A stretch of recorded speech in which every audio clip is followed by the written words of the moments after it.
So now let's see how we can apply looks inside of Adobe Photoshop Express. So here I have an image right here just like this, and the first section right here are of looks, and there are different types of looks as you can see right here.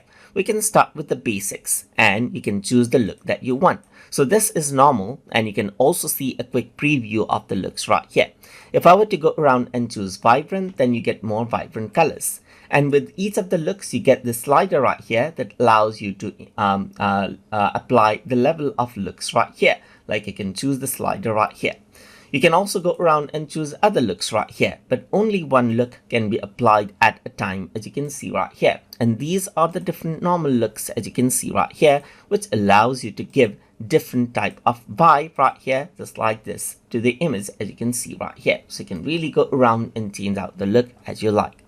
I can also go around onto charm, and again with the charm the previous look is removed, and you can go around and choose many looks as you can see right here, just like this. And there are many looks. So there's black and white looks as well as you can see right here, with effect as well as you can see, like grains and so forth. You can make it look like old picture or use sepia right here and so forth as you can see right here.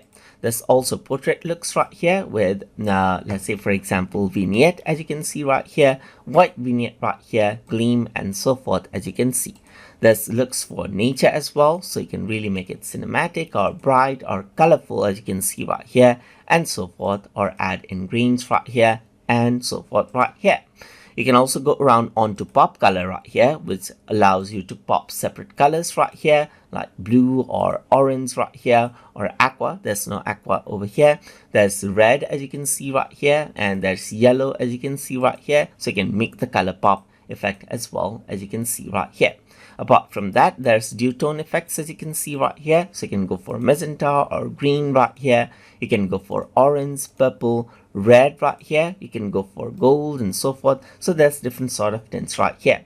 And for all of the effects, you got the slider right here just like this, and you can change around the level of effect that you actually work around with it.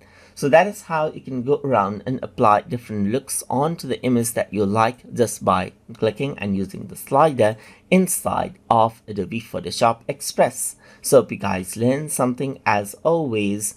And as always, please like, comment, share, and subscribe.